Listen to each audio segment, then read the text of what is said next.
Hello' friends, welcome to my channel. দৰ্শকসকল, আজি মই আপোনালোকলৈ নাৰিকলেৰে বনোৱা মিছা মাছৰ আঞ্জাৰ ৰেচিপি লৈ আহিছোঁ। এই আঞ্জাখন বনাবলৈ একেবাৰে সহজ আৰু ঘৰতে পোৱা বস্তুৰেই মই এই আঞ্জাখন তৈয়াৰ কৰিছোঁ, কিন্তু খাবলৈ খুবেই সোৱাদ লাগে। বেছি মছলাও মই ব্যৱহাৰ কৰা নাই। আহকচোন আপোনালোকে ভিডিঅ'টো চাওক। প্ৰথমে মই মিছা মাছকেইটা ভালদৰে ধুই হালধি আৰু নিমখ সানি ল'লোঁ। আপোনালোকে তেনেদৰেই ল'ব।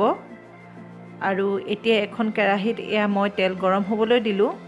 আৰু এতিয়া তেল গৰম হোৱাত মই তাতে মিছা মাছকেইটা ভাজিম। মিছা মাছকেইটা খুব সাৱধানে ভাজিব, লাহে লাহে, যাতে ভাঙি নাযায়। আৰু মিছা মাছৰ আকাৰটো যিকোনো ল'ব পাৰে, সৰু হ'লেও কথা নাই, ডাঙৰ হ'লেও কথা নাই, মিছা মাছ হ'লেই হ'ল। এতিয়া এনেদৰে কম জুইত লাহে লাহে মিছা মাছকেইটা অলপ ৰঙা হোৱালৈকে ভাজিব, আৰু যাতে অলপ ক্ৰিস্পি হয়। এয়া দেখিছে আপোনালোকে, মোৰ ভজা হৈ গৈছে। এতিয়া মই মাছকেইটা উঠাই ৰাখিলোঁ। এতিয়া সেই তেলতে মই 1 চামুচ গোটা জিৰা ফোৰণ দিলোঁ, 2টা ইলাচি থেতালি এনেদৰে দি দিলোঁ তেলতে, আৰু 2 টুকুৰামান ডালচেনিও ভাঙি এনেদৰে কেৰাহীত দি দিলোঁ তেলত। আৰু সেইখিনি অকণমান মই ভাজিম, যাতে তাৰ পৰা গোন্ধটো ওলায়, ভাল গোন্ধটো। আৰু তাতে মই পিচি লোৱা পিঁয়াজখিনি দিলোঁ। মই মিক্সিত পেষ্ট বনাই লৈছিলোঁ। পিঁয়াজ এটা লৈছোঁ, আপোনালোকে 2টাও ল'ব পাৰে সৰু হ'লে। সেইখিনি অকণমান তেলত এনেদৰে ভাজিম পিঁয়াজখিনি। এতিয়া তাত মই 2 চামুচ আদা নহৰু পেষ্টটো দিলোঁ।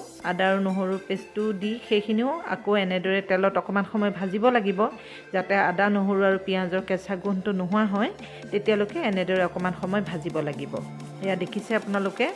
এতিয়া তাত মই কেঁচা জলকীয়াও এনেদৰে 1 চামুচমান পিচি দি দিলোঁ। কেঁচা জলকীয়াটো পেষ্ট কৰি দিছোঁ, দি সেইখিনিও অকণমান সময় এনেদৰে তেলত ভাজিম। এয়া দেখিছে আপোনালোকে। জুইটো কম কৰি এনেদৰে লাহে লাহে ভাজি থাকিব। এতিয়া ইয়াত মই কাজু পেষ্ট বনাই লৈছিলোঁ, 2 চামুচ দিলোঁ। মিক্সিত পেষ্ট কৰি লৈছিলোঁ কাজু। সেই পেষ্ট বনাই লোৱা কাজুখিনি দিলোঁ। এয়া দেখিছে আপোনালোকে এনেদৰে। আৰু সেই মিক্সিৰ কণ্টেইনাৰটোত অকণমান পানী দি সেইখিনিও মই ইয়াতে দি দিলোঁ। কাজুখিনি যিহেতু মিক্সিৰ কণ্টেইনাৰটোত লাগি আছিলে, গতিকে অকণমান পানী দি লৰাই সেইখিনিও ইয়াতে ঢালি দিলোঁ। দি গোটেইখিনি মিশ্ৰণ এনেদৰে কম জুইত লাহে লাহে আকৌ মই ভাজি থাকিম। এয়া দেখিছে আপোনালোকে, মোৰ ভাজিলোঁ। এতিয়া মই ইয়াতে নাৰিকলৰ গুড়া দিলোঁ। মই শুকান নাৰিকলৰ গুড়া ব্যৱহাৰ কৰিছোঁ। আপোনালোকে কেঁচা নাৰিকলো এনেদৰে গুড়া কৰি দিব পাৰে ৰুকি লৈ। আৰু সেইখিনিও এনেদৰে লাহে লাহে দিলোঁ। নিমখ সোৱাদ অনুসৰি দিলোঁ তাতে। দি গোটেইখিনি মিশ্ৰণ এনেদৰে কম জুইত লাহে লাহে ভাজি থাকিব লাগিব। এনেদৰে ভাজি থাকোঁতে খুব ধুনীয়া এটা গোন্ধ ওলায়। নাৰিকল আৰু মছলাখিনি গোটেইখিনি মিলি পেলাই তাৰ পৰা খুব ধুনীয়া গোন্ধ এটা ওলায়। সেই গোন্ধটো নোলোৱালৈকে লাহে লাহে ভাজি থাকিব। এতিয়া ইয়াত মই 1 মুঠামান খিচমিচো এনেদৰে ধুই দি দিলোঁ। এইটো অপশ্যনেল হয়, আপোনালোকে খিচমিচটো নিদিলেও হ'ব। মই দি দিলোঁ। এতিয়া তাতে মই 1 কাপ পানী দিলোঁ প্ৰথমে।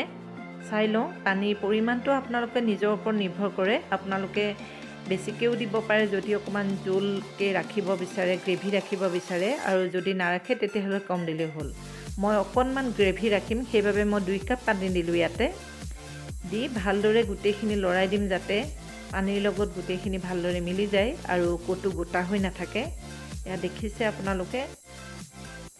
এয়া আঞ্জাখন উতলিবলৈ আৰম্ভ কৰিছে। এতিয়া মই তাত ভাজি থোৱা মাছখিনি দি দিলোঁ, মিছা মাছখিনি। এয়া এনেদৰে ভাজি লোৱা মিছা মাছখিনি দি আকৌ ভালদৰে লৰাই দিব, যাতে মাছখিনিত গোটেই আঞ্জাখন ভালদৰে সোমাই যায়। আৰু 10 মিনিটৰ কাৰণে সিজিবৰ কাৰণে ঢাকনি মাৰি দিব। এয়া 10 মিনিটৰ পাছত মই খুলিলোঁ ঢাকনি। এয়া দেখিছে মোৰ আঞ্জাখন প্ৰায় হৈ গৈছে। ইয়াত মাছখিনিত ধুনীয়াকৈ তাৰ ৰসখিনি সোমাই গৈছে। আৰু ইয়াতে অকণমান কেঁচা ধনিয়া পাত এনেদৰে কাটি আপোনালোকে ছটিয়াই দিব। মই এতিয়া কমাই দিছোঁ, যিহেতু মই পিছত দিম। এয়া দেখিছে আপোনালোকে, মই প্লেটত ওলালোঁ। আৰু এতিয়া আকৌ অকণমান কেঁচা ধনিয়া পাত এনেদৰে সজাই দিব। আপোনালোকে বাৰু মোৰ এই নাৰিকল দি বনোৱা মিছা মাছৰ ৰেচিপিটো চাই কেনে পালে জনাবচোন। আৰু যদি মোৰ এই ৰেচিপিটো চাই ভাল পাইছে নিশ্চয় লাইক শ্বেয়াৰ আৰু কমেণ্ট কৰি জনাব। আৰু যিসকল দৰ্শকে এতিয়াও মোৰ চেনেলটো ছাবস্ক্ৰাইব কৰা নাই প্লিজ মোৰ চেনেলটো ছাবস্ক্ৰাইব কৰি বেল আইকনটো প্ৰেছ কৰি দিব। আজিলৈ আহোঁ পুনৰ এনেধৰণৰ ভিডিঅ'লৈ মই আকৌ আহিম। ধন্যবাদ।